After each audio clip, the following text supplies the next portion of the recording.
Hello, good morning. Good morning all of you.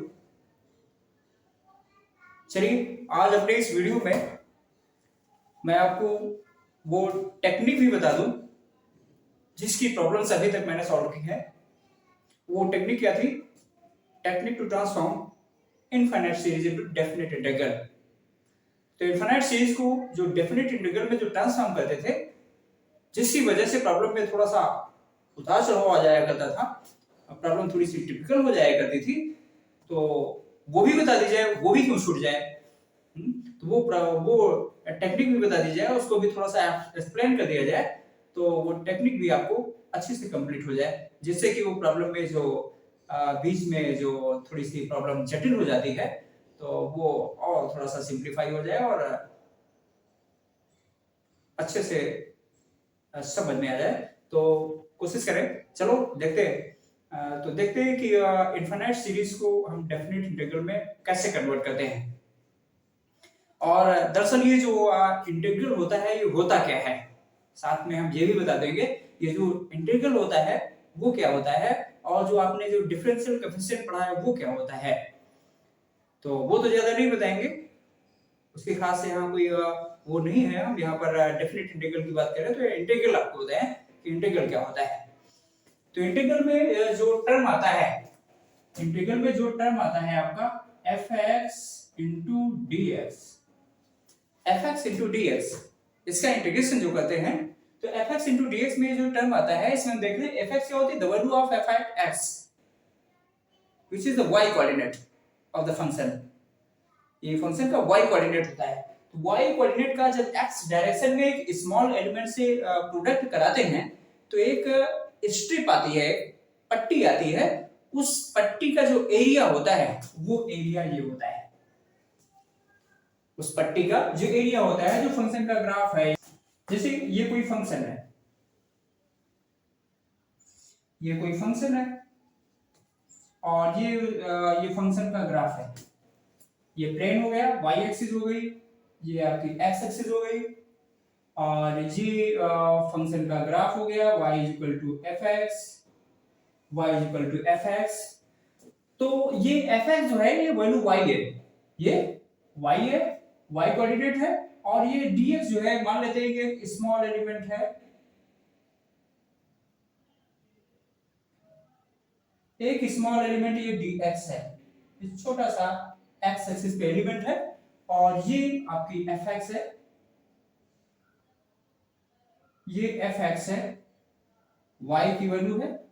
तो इस fx का जब dx के साथ प्रोडक्ट कराते हैं, तो ये जो पतली सी पट्टी आती है, इस पट्टी का आपको एरिया मिल जाता है, इस पट्टी का एरिया मिल जाता है, और इस पट्टी का एरिया मिल जाता है। तो जब इसका इंडेफिनिट इंटीग्रल फाइंड करते हैं, इंडेफिनिट इंटीग्रल में, तो इंडेफिनिट इंटीग्रल जो होता है एक जनरल एरिया आती है, जनरल, जिसकी वैल्यू कोई निश्चित नहीं होती है। वो निश्चित तब आती है जब इस इंटीग्रल की कोई दो लिमिट्स दे देते हैं, तो उन दोनों लिमिट्स के बीच जो एरिया आती है वो डेफिनिट एरिया हो जाती है, तो ऐसे इनडेफिनिट रहती है। तो यहाँ पर जब इनडेफिनिट इंटीग्रल की बात करते हैं, तो इस एरिया की हम लिमिट दे देते हैं, x की एक लिमिट देते हैं, x a, और से x b। अब x a से y b में ये फंक्शन और x एक्सिस के बीच जो एरिया आता है वो इस डेफिनिट इंटीग्रल की वैल्यू होती है। Definite integral of fx with respect to x under the limit a to b। अब ये जो इसका होल एरिया आएगा, इस ये फंक्शन और x एक्सिस पे ये लिमिट्स, इनके बीच का जो बाउंडेड एरिया होगा वो ये डेफिनेट इंटीग्रल की वैल्यू होगी। तो ये डेफिनेट इंटीग्रल आपका इसका एरिया को शो करता है। तो इस एरिया को शो करने के लिए, तो इसीलिए हम क्या करेंगे, ये डेफिनेट इंटीग्रल में छोटी छोटी पट्टियां हम लेट करेंगे, छोटी छोटी पट्टियों का एरिया हम जब टोटल कर देंगे, हम ये यहाँ पर n पट्टियां लेंगे, n स्ट्रिप्स लेंगे, और n स्ट्रिप्स का एरिया हम टोटल कर देंगे, तो एक आपको सीरीज मिल जाएगी, एक सीरीज मिल जाएगी जिसमें n टर्न्स होंगे। अब उन पट्टियों की ब्रेथ जो है, उसकी चौड़ाई, उसकी चौड़ाई को अगर बहुत पतली सी कर दे, बहुत कम कर दे, अप्रोक्सीमेटली 0, तो वो जो पट्टियों की संख्या होगी वो अब इनफाइनाइट हो जाती है, तो वो सीरीज आपकी इनफाइनाइट सीरीज में कन्वर्ट हो जाती है। अब उस इनफाइनाइट सीरीज को हम जनरलाइज करते हैं, तो जनरलाइज करने के बाद हमको उसकी लिमिट्स मिल जाती हैं। अब उस लिमिट्स को हम उन लिमिट्स के साथ उस सीरीज को डेफिनेट इंटीग्रल में आसानी से कन्वर्ट कर पाते हैं। तो अब हम देखते हैं सबसे पहले तो इसको जब n टर्म्स में n टर्म्स जो n स्टेप्स हुए हैं उनका होल एरिया जो आता है, उनका टोटल जो सम आता है वो आपका, जैसा कि आपने पिछले एक्सरसाइजेज में पढ़ा है कि definite integral as the limit of a sum, उसमें जो फॉर्मूला यूज होता है वो फॉर्मूला होता है integration of fx with respect to x and the limit a to b। वो फॉर्मूला क्या हुआ करता था, लिमिट ऑफ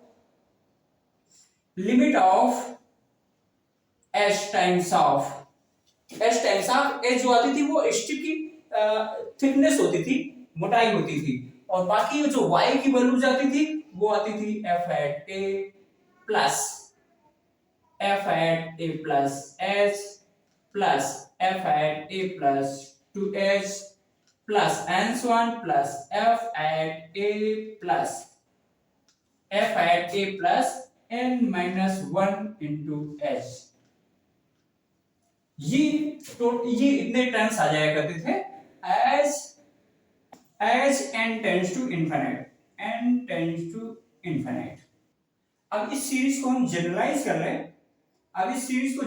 कर लें, तो क्या आता है, limit of h times of sigma of f at a plus n minus 1 को हम ले लेते हैं r h as limit r is equal to 0 से r is equal to n minus 1, ये लिमिट दे देंगे। r is equal to जब 0 देंगे, इसको जब 0 कर देंगे तो फर्स्ट टर्म आ जाएगा, और आगे जब देते जाएंगे n-2 n-1 तक दे जाएंगे तो ये वाला टर्म भी आपको मिल जाएगा।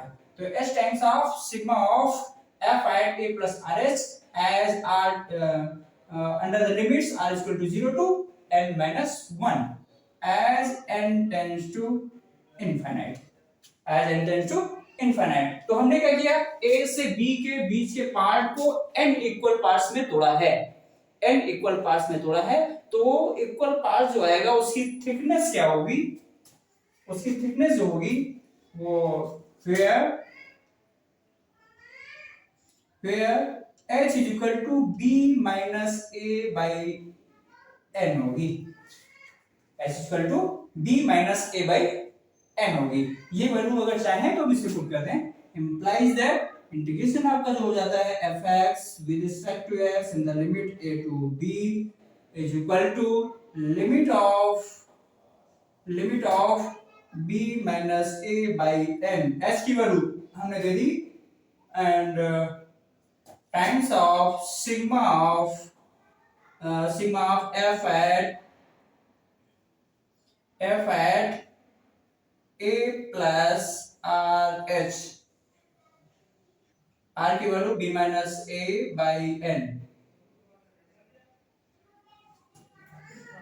a by n, as r is equal to 0 से n minus 1, another limit r is equal to 0 to n minus 1 as n tends to infinite। यहां हम देखते हैं h tends to 0, here h tends to 0 implies n tends to infinite।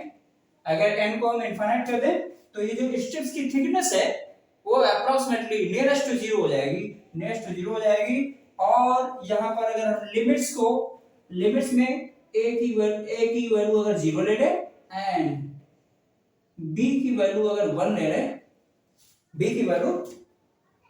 ले लें, तो integral जो आपका बन जाता है integration of fx with respect to x under limit 0 to 1 is equal to, अब ये जो इंटीग्रेशन बन जाता है वो आपका इस टाइप का बनता है, लिमिट ऑफ b की वैल्यू आप 1 दे दो, a की वैल्यू 0 दे दे, तो ये b minus a upon n जो बन जाता है 1 अपॉन n हो जाता है। और सिग्मा ऑफ अब ये जो स्टेप्स की स्टार्टिंग होती है वो 1 से होती है और n तक जाती है। तो r is equal to 1 to n हो जाएगा। और इंटीग्रेशन ऑफ वो फंक्शन ये जो होगा वो आपका फंक्शन a की वैल्यू 0 ही थी, a की वैल्यू 0 थी और हमने a की वैल्यू 0 ले ली है और b की वैल्यू 1 ले ली है, तो ये जो फंक्शन आएगा उसका वेरिएबल r बाई n होगा, r बाई n। अब हम क्या करते हैं, r बाई n को x ले लेते हैं, r बाई n को x ले लेते हैं और 1 बाई n को dx से रिप्लेस कर देते हैं। तो ये जो फंक्शन जो आपका इंटीग्रेशन है ये n टेंड्स टू इनफिनिटी कर दें। अब यहाँ क्या करते हैं, r बाई n को हम x ले लेते हैं, x ले लेते हैं और वो 1 बाई n को dx से रिप्लेस कर देते हैं, 1 बाई n को dx से रिप्लेस कर देते हैं और उसकी लिमिट भी चेंज कर देते हैं, लिमिट चेंज कर देते हैं। लिमिट r इक्वल टू 1 है तो 1 बाई n हो जाता है, n टेंड्स टू इनफिनिटी करते हैं तो इसकी 0 हो जाती है, 1 बाई इनफिनिटी इक्वल टू 0। और उधर r इक्वल टू जब n देते हैं, r इक्वल टू n देते हैं तो n बाई n आ जाएगा और n टेंड्स टू इनफिनिटी करेंगे 1 आएगा, कोई फर्क नहीं पड़ेगा, लिमिट आपकी 1 रहेगी। तो इस इनफिनिट सीरीज को हम इस प्रकार डेफिनिट इंटीग्रल में कन्वर्ट कर लेते हैं। तो this is the required concept to transform infinite series into definite integral. It is a most important concept to transform infinite series into definite integral for JEE Main and advanced also. Advance के लिए तो most ही important ये concept, advance में बहुत सारी problems इससे पूछी जाती हैं, अक्सर प्रॉब्लम्स आती हैं। अभी जो मैंने दो प्रॉब्लम्स बताई हैं वो इसी पर बेस्ड बताई हैं। तो वेरी वेरी इंपॉर्टेंट कॉन्सेप्ट है ये, कॉन्सेप्ट आपको अच्छे से समझ लेनी चाहिए और बिल्कुल अपने माइंड में इसको बिठा लेना चाहिए, मोस्ट इंपॉर्टेंट कॉन्सेप्ट। तो उम्मीद करते हैं कि ये कॉन्सेप्ट आपको अच्छे से समझ में आई होगी और क्लियर हो गई होगी और इसको अब प्रॉब्लम्स में अप्लाई करने में आपको कोई प्रॉब्लम नहीं होगी, क्योंकि ऑलरेडी मैंने 2-3 प्रॉब्लम्स में इसको अप्लाई किया है और जरूरत समझेंगे तो और भी कोई प्रॉब्लम देंगे उस पर भी इसको अप्लाई करके आपको अच्छे से कंप्लीट कराने की कोशिश करेंगे। चलिए फिर मिलते हैं नेक्स्ट वीडियो में, तब तक के लिए